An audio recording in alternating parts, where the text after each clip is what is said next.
Hello everyone. मैं आयुष अग्रवाल आप सभी का स्वागत करता हूं एक्सप्लोर विद आयुष के थर्ड एपिसोड में। आज हम लोग एक ऐसे विषय पे बात करेंगे जो कि हर इंसान को बहुत ही ज़रूरी है। मतलब जैसे जैसे दूसरी कंट्रीज का जो एवरेज एज है वो बढ़ रही है, वैसे वैसे इंडिया की जो एवरेज एज है वो कम हो रही है। आज इंडिया की एवरेज एज अगर देखा जाए तो 26 साल है। ये इंडिया के लिए एक बहुत बड़ी अपॉर्चुनिटी है। सही डायरेक्शन में अगर युवा को नहीं ले जाया गया तो ये एक बहुत बड़ा थ्रेट बन सकता है इंडिया के लिए। तो जैसे कि हम लोग जान रहे हैं कि अनएम्प्लॉयमेंट बहुत ज़्यादा बढ़ चुका है। अनएम्प्लॉयमेंट नहीं, मैं नहीं कहूँगा, अंडर एम्प्लॉयमेंट, मतलब जिसको जो केपेबल जो बंदे हैं उनको उतने भी पैसे नहीं मिलते। इसका सबसे बड़ा कारण ये है क्योंकि इसका सबसे बड़ा कारण ये है कि इंडिया में जॉब्स लिमिटेड है। तो हम लोग को अब काम क्या करना होगा कि हम लोग we need to be a job creator. तो आज हम लोग ऐसे विषय में बात करेंगे कि हम लोग कैसे जॉब क्रिएटर बन सकते हैं। और आज हमारे बीच एक ऐसे शख्स हैं जिन्होंने उसकी शुरुआत भी कर दी है। तो मैं आज उनके बारे में थोड़ा बताना चाहूँगा। जिस उन्होंने एक कंपनी का इस्टेब्लिश करी है जो कि ऑनलाइन रिटेल शॉप करती है। So please help me invite mister Prakhar Tripathi, who is the founder of Tricart OPC. आज उन्हीं से उनकी जर्नी जानने की कोशिश करेंगे कि उन्होंने ये सब कैसे किया, और अगर उनसे सीखने की कोशिश करेंगे कि हम अपने लाइफ में कैसे इम्प्लीमेंट कर सकते हैं। तो please help me invite mister Prakhar Tripathi. सो सब प्रखर, सबसे पहले मैं क्वेश्चन आपसे ये पूछना चाहूँगा कि जैसे कि मैंने पहले बताया कि हम और आप नॉर्मल MBA कर रहे थे, हम और आप एक ही कॉलेज में। तो आपके आइडिया में, दिमाग में ये एंटरप्रेन्योरशिप का आइडिया कैसे आया?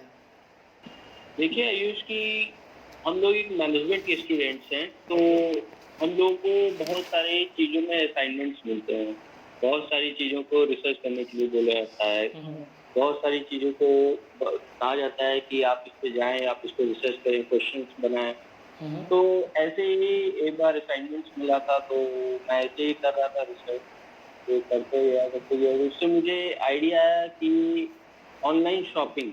ओके। तो ऑनलाइन शॉपिंग ये है कि इस समय जो ऑनलाइन शॉपिंग का प्लेटफॉर्म है वो बहुत तेजी से बढ़ रहा है। तो मैंने सोचा, रिसर्च किया कि ये कैसे काम करता है ऑनलाइन शॉपिंग, जिसमें मुझे चार टाइप्स के मिले कि इसको हम 4 टाइप्स में डिवाइड कर सकते हैं। एक तो B2C भी मिला, B2B मिला, B2C मिला, C2C मिला एंड B2 एंड C2B मिला। ओके। तो मैंने रिसर्च किया, मैंने देखा, बातचीत की, फिर मुझे बैंगलोर की कंपनी है, तो मैंने उससे बात किया। तो ऐसे मैंने बात किया, जाना कि क्या होता है ई कॉमर्स। इन लोगों ने मुझे बताया, कुछ उनसे सीखा। तो ऐसे बताते बताते एक दिन मेरे दिमाग में आया कि चलिए उनसे और आगे बढ़ते कि मतलब कि अगर मुझे काम करना है, अगर मुझे इस चीज़ में आना है तो मुझे क्या करना पड़ेगा। अच्छा। मैंने उनसे बात की तो उन्होंने बताया कि हाँ ऐसे ऐसे प्रोसीजर है, ये चीज़ें होगी, प्लेटफॉर्म है, हम सप्लायर्स को कनेक्ट करते हैं, हम आपको सप्लायर्स प्रोवाइड कराएंगे, ई कॉमर्स है, डिलीवरी, ये सारी चीज़ें होती हैं एक ऑनलाइन प्लेटफॉर्म, अगर आपको एक ऑनलाइन शॉपिंग प्लेटफॉर्म करना है। अच्छा, ओके। तो उन्होंने ऐसी सारी चीज़ें बताया, तो मैंने कहा कि हाँ मैं इंटरेस्टेड हूँ, मैं कुछ करना चाहता हूँ, ज्वाइन। तो उन्होंने भी बताया कि चलिए ठीक है, ज्वाइन हो जाइए, आप अपना है। तो कुछ अमाउंट से उन्होंने मेरे से चार्ज किया, उन्होंने अपना मेंबर बनाया। तो मेंबर बनने के बाद फिर मैंने धीरे धीरे काम शुरू किया। उसमें शुरुआत में मुझे कुछ नहीं पता था, लेकिन जब मैंने शुरुआत किया था 2 से 3 प्रोडक्ट थे। इन 2 से 3 प्रोडक्ट में वेबसाइट डेवलपमेंट सब हो गया था बातचीत, लेकिन 2 से 3 प्रोडक्ट में हमने शुरुआत किया, हमने अपने वेबसाइट को लोड किया। धीरे धीरे और जानकारी मिली तो चीज़ें और डेवलप होती गई, वेबसाइट और डेवलप होती गई, प्रोडक्ट ऐड होते गए। प्रोडक्ट जो ऐड हुए वो हम कस्टमर्स के डिमांड से हमने ऐड किया। तो ये सारी चीज़ें ऐसी होती गई और धीरे धीरे फिर मैम लोगों ने इस पे काम करना शुरू किया, तो कस्टमर्स के पास भी गया ये चीज़ इन्फॉर्मेशन कि ट्राइकार्ट जो किसी को ये, तो उन्होंने भी ट्राई करना स्टार्ट किया, कुछ ऑर्डर्स किए, ऑर्डर्स पसंद भी आए। तो धीरे-धीरे हमने सोचा कि इसको चलिए फिर करते हैं, इसको स्टार्ट करते हैं, इंटरेस्ट भी बढ़ता गया। तो ओके, ऐसे चीज़ें बढ़ती गई तो आज हम ये हैं कि 12,000 प्रोडक्ट अपने वेबसाइट पे जोड़ चुके हैं ओके, दैट्स वेरी और नाइस। आगे हम इसमें और सारी चीज़ें प्लान करने के लिए कर रहे हुँ, हुँ। हैं। तो यही एक है। तो ये नाम जो ट्राइकार्ट ओपीसी वो आपके दिमाग में कैसे आया कि नाम, क्योंकि देखिए नेम आपका ब्रांड आपका रिप्रेजेंट करता है, जो ट्राइकार्ट ओपीसी नाम कैसे आपने सोचा? देखिए ट्राई कार्ड ओपीसी नाम सोचने में इतना बड़ा वक़्त तो नहीं लगा। नाम तो ऐसे ही मतलब एक दिन ऐसे आया कि क्या रखा जाए इसका नाम, तो कोई भी अगर प्रोडक्ट हम अपने पास रखते हैं कि हमको कुछ करना है या कार्ट में ऐड करते हैं, हाँ, फ्लिपकार्ट है जैसे, तो हाँ, हाँ। फ्लिपकार्ट कार्ट है तो उस कार्ट से हमने किया कि ट्राई कार्ट, तो त्रिपाठी क्यों ना इस कार्ट, कार्ट को ट्राई किया जाए, क्यों ना इस कार्ट को ट्राई किया जाए, क्यों आपके तो नाम से ट्राई कार्ट। त्रिपाठी भी तो ऐड हो रहा है इससे? त्रिपाठी कार्ट, जी? ट्राई, आपका नाम त्रिपाठी है तो ट्राई कार्ट ऐसे नहीं सोचा आपने? नहीं, नहीं है, नहीं है, ऐसे नहीं। हमने कहा कि अगर आप जैसे फ्लिपकार्ट या अमेज़न से कोई चीज़ ऑर्डर करते हैं या कोई चीज़ ऐड करते हैं अपने कार्ट पे, हुँ, तो आपने ऐड किया है कार्ट पे, तो वो कार्ट चीज़ मेरे को यहाँ से मिली ओके। और ऐड किया है, तो हमने कहा कि क्यों ना इस कार्ट को ट्राई किया जाए, ओह! ट्राई दैट्स करते हैं, नाइस, वेरी नाइस। देखते हैं। अच्छा, तो अच्छा, हमने इसका नाम ट्राई कार्ट रखा। अच्छा। और ओपीसी इसलिए रखा क्योंकि ये ट्राई कार्ट जो है वो एक 1% कंपनी है। अच्छा, ऑलरेडी है। इसमें सिंगल ओनर होता है, पूरी सोल प्रोप्राइटरशिप जैसे थी। लेकिन हुँ, अब देखा जाए तो 2013 के कंपनीज एक्ट में इसको ओपीसी एक अलग प्रायोरिटी दी गई है, सिंगल एंटिटी है, हुँ, 1% कंपनी ओपीसी। हुँ, तो हमने इसको लास्ट में ओपीसी लगा दिया क्योंकि ट्राई कार्ट अगर देखा जाए तो बाहर की एक सऊदी अरेबिया की कंपनी और भी है। ओके, तो उससे डिफरेंट करने के लिए हमने उस ओपीसी का इस्तेमाल यहाँ पे किया और ये ओपीसी है 1% कंपनी के इसके registered. Okay, that's very nice. तो ये कंपनी रजिस्टर्ड है मतलब कंपनीज़ एक्ट में? मतलब कंपनीज़ हाँ, एक्ट के, कंपनी एक्टिव है। ओके, रजिस्टर्ड हो चुकी है आपकी। That's nice. जी। क्या-क्या प्रॉब्लम्स आई आपको जी कंपनी एस्टैब्लिश करने में? क्योंकि देखिए कोई भी आप स्टार्टअप करते हो तो इतनी आसानी से नहीं स्टार्ट हो पाता, मतलब कुछ भी बहुत सारी प्रॉब्लम्स आती हैं। तो आपको क्या-क्या प्रॉब्लम्स फेस करना पड़ा स्टार्टिंग में? प्रॉब्लम्स देखिए सर, अगर कोई भी चीज़ हम करने चलते हैं, कोई भी इनिशिएटिव हम सोचते हैं स्टार्ट करने का कोई भी, हुँ, हुँ। तो प्रॉब्लम्स तो आनी ही है। हुँ, हुँ। उस प्रॉब्लम को कैसे हम एज़ एन एंटरप्रेन्योर या एज़ अ स्टूडेंट कुछ भी कह लें, हुँ, एक इंसान उस प्रॉब्लम को कैसे ट्रीट करता है, ओके। ये बहुत बड़ी चीज़ है हुँ, हुँ। कि आप उसको उस प्रॉब्लम को प्रॉब्लम की तरह लेते हैं या उस प्रॉब्लम पे काम करने की सोचते हैं। हुँ। अगर आप उस प्रॉब्लम को प्रॉब्लम की तरह लेंगे तो वो काम आप नहीं कर नहीं या फिर आप उस काम को एज़ अ नया कुछ करने का एक नया है, कुछ हुँ, करना चाहिए, तो ऐसा आप करेंगे तो उस काम को कर सकते हैं। नहीं, तो बहुत सारी चीज़ें आई, हमने जैसे बातचीत के दौरान मैंने बताया आपको कि बातचीत किया, तो हुँ, हुँ। उसमें कुछ पॉइंट्स मैंने बताए, कुछ पॉइंट्स उन्होंने बताए, हुँ, कुछ हुँ। वो डिसएग्री हुए, कुछ मैं डिसएग्री हुआ। ओके। तो चीज़ें ऐसी बढ़ती गई, बहुत सारी प्रॉब्लम्स आई। प्रॉब्लम्स अभी ये है कि कस्टमर्स को रिलेटेड भी कुछ प्रॉब्लम्स आई, उनको समझाने में कि हाँ, ट्राइकार्ड ओपीसी है, तो अगर आप कुछ ऑर्डर करेंगे तो ऐसा नहीं है कि कोई फेक कंपनी है या कोई है। ओके। इंडिया में देखिए लोग फ्लिपकार्ट से अवेयर हैं, अमेज़न से अवेयर हैं, हाँ, हाँ। लेकिन अब ट्राइकार्ड है, ट्राइकार्ड उनके लिए एक नया वर्ड है। ओके। तो वो इतनी जल्दी इस चीज़ को मानने को नहीं तैयार हो रहे थे। हुँ, तो हुँ। हाँ, उन लोगों को बताया गया, समझाया गया, धीरे-धीरे बातचीत किया, बहुत लोगों का कॉन्टैक्ट का कॉल भी आया हमारे पास। हुँ, तो हुँ। उन लोगों को बताया गया कि ऐसा कुछ नहीं है, नया ये रजिस्टर्ड कंपनी है और ये है, हमने नया इनिशिएटिव अभी ज़्यादा हुआ भी नहीं है, तो लोगों को तो ये सारी चीज़ें दिक्कतें आई थी। ओके। बाकी वो तो है, चलता रहेगा अपना। बाकी अभी के एक्टिव कस्टमर्स आपके कितने हैं? मतलब जो कि कस्टमर्स होते एक्टिव हैं? कस्टमर देखा जाए तो अभी 6 मंथ्स को ऑपरेट करते हुए हुआ है। एक्टिव कस्टमर हमारे 391 है, अच्छा, 391, जिसमें से दैट्स हम गुड, 391 कस्टमर्स को अभी तक ऑर्डर अपना दे डिलीवर कर चुके चुके हैं। हैं। Okay, that's very nice. Um, जैसे आपने जैसे कोई भी स्टार्टअप करने के लिए फंडिंग रिक्वायर्ड होती है, तो आपकी जो आपने स्टार्टअप किया उसकी फंडिंग कहाँ से आई, कैसे अरेंज किया आपने? फंडिंग से देखा जाए आयुष, तो फंडिंग इतनी मतलब इतना नहीं था। हाँ, ये था कि आपके पास एक आइडिया होना चाहिए कुछ करने का। तो ऐसी सारी चीज़ें बताई, फैमिली हो गए, कुछ फ्रेंड्स हो गए। तो फैमिली फ्रेंड से करके उन लोगों को आइडिया बताया गया, तो उन लोगों ने मेरे पर भरोसा किया, फंडिंग की। तो फंडिंग का इतना बड़ा इशू नहीं रहा। अभी छोटे मोटे से हम लोग शुरू किए थे, लेकिन हाँ, तो फंडिंग से रिलेटेड तो कोई प्रॉब्लम नहीं है। लेकिन अगर देखा जाए तो फंडिंग में तो इतनी भी वैसे भी प्रॉब्लम नहीं आने वाली थी, क्योंकि अगर देख लिए तो गवर्नमेंट की इतनी सारी स्कीमें चलती हैं जिसमें एक स्टार्टअप को प्रमोट किया जाता है। बहुत सारी चीजें हैं, सब्सिडी रेट पे आपको लोन मिल सकता है, मुद्रा योजना है। तो ऐसी बहुत सारी स्कीमें हैं जिससे आप लोन कर सकते हैं। मेन ये है कि आपके पास कोई एक आइडिया होना चाहिए जिसपे आप उस फंड को रेज कर सकते हैं। रेज कर सकें। ओके।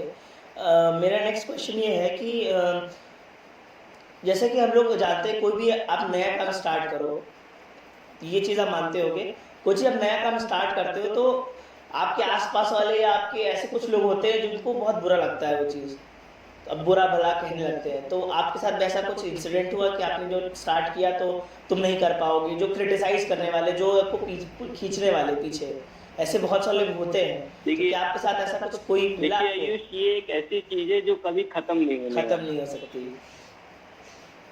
क्योंकि इंसान ऐसा बना ही है। हाँ। तो ये सारी चीजें तो खत्म होने वाली नहीं है। ऐसे बहुत बहुत लोग मिलेंगे, आगे भी मिलेंगे, अभी भी हैं और मिले भी हैं, ऐसा नहीं है। अच्छा। तो ये ना खत्म होने वाली चीज है, इस पे ज्यादा ध्यान देने की जरूरत नहीं है। बस ये है कि आप आगे बढ़ते चलिए, गिरेंगे कितना गिरेंगे, लेकिन आपको आगे बढ़ना है।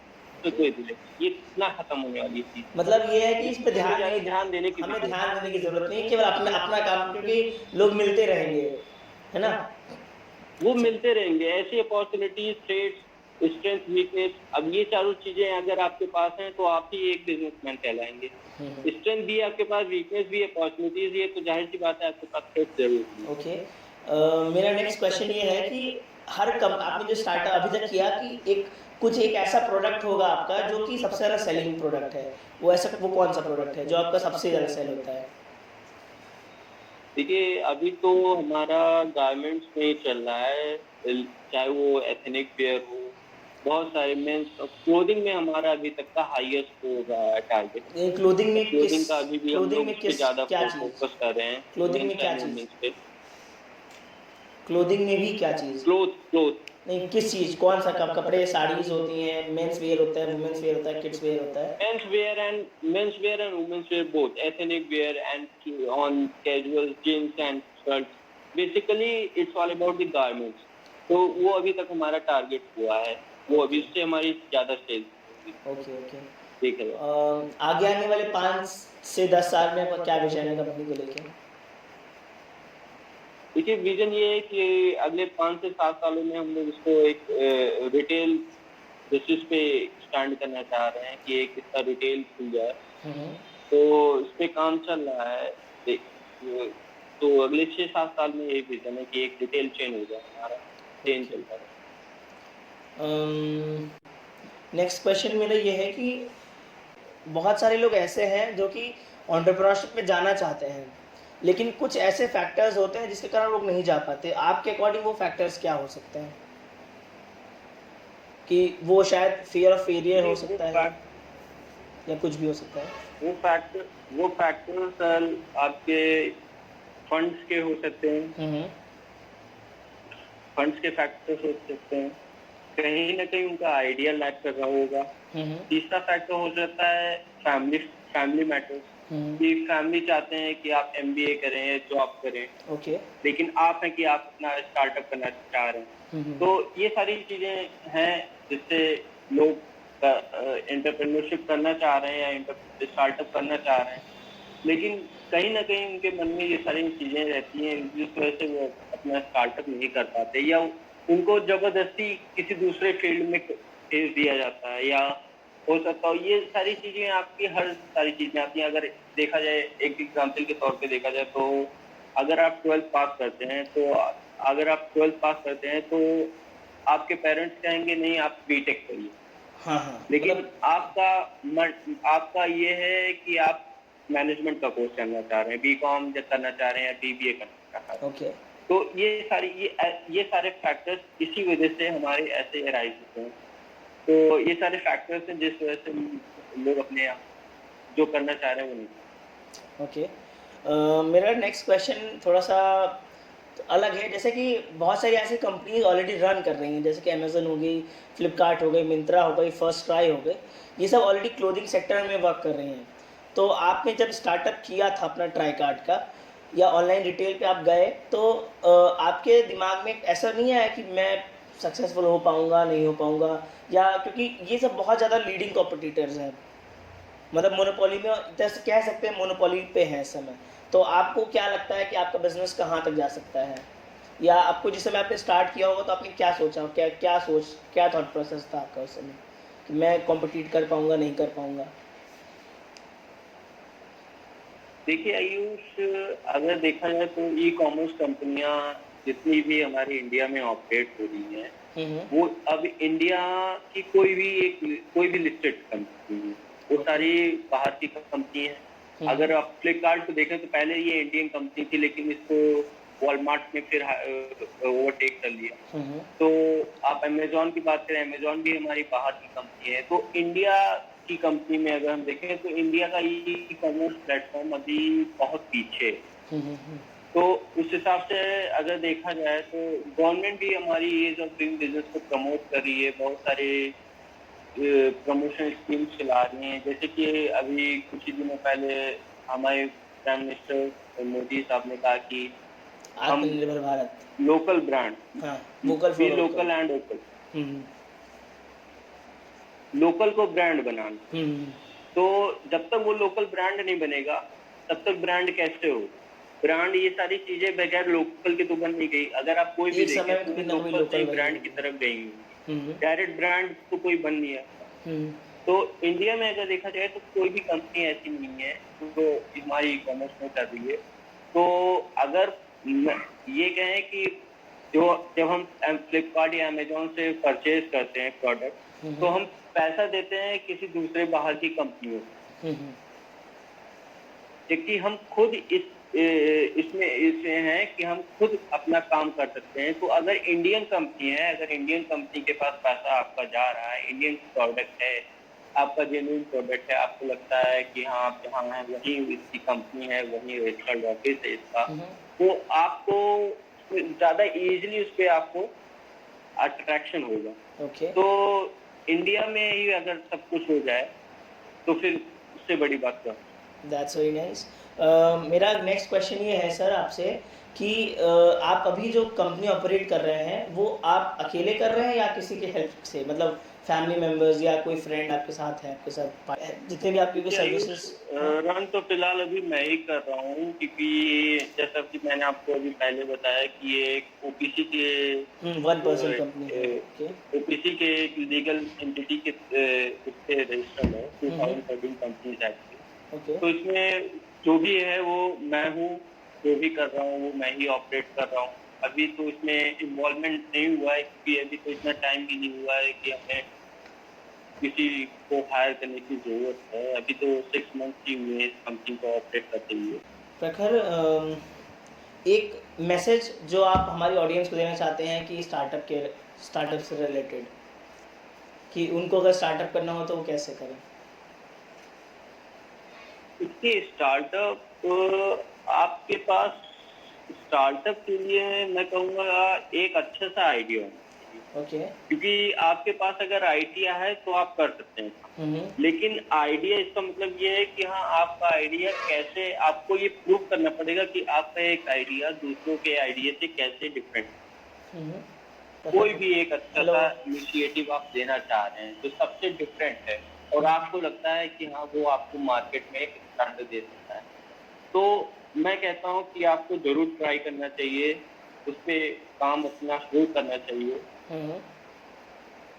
चाहे आप फेल होते हैं, चाहे आप उससे पास होते हैं, चाहे आपको सक्सेस मिलती है, चाहे आपको फेलियर्स मिलते हैं, इसको उसपे घबराने की बात नहीं है। आपको अपना आइडिया रखना है, आपको ये प्रूव करके दिखाना है कि आप कैसे लोगों से डिफरेंट हैं। अगर आपके पास ये है, आपने इसको ईज़िली कर लिया, तो मुझे नहीं लगता कि आपको कोई परेशानी होगी एक अपना स्टार्टअप करने। चलिए, मुझे बहुत अच्छा लगा सर आपसे बात करके, और मैं आशा करता हूँ कि हमारे जितने भी ऑडियंस है, उनको आपकी स्टोरी से कुछ ना कुछ सीखने को मिला होगा। और मैं अपनी तरफ से आपको दुआ देता हूँ, मैं आपको बहुत-बहुत बधाई देता हूँ कि आपने एक 6 महीने में बहुत आपके 12,000 प्रोडक्ट्स आ गए, और आने वाले टाइम में 12,000 क्या 12 लाख प्रोडक्ट्स आए आपके। और आप बहुत इंडिया की one of the best companies बने। और इसके साथ मैं I would like to end the show. Thank you, that's all from my side. Good evening. Thank you प्रखर।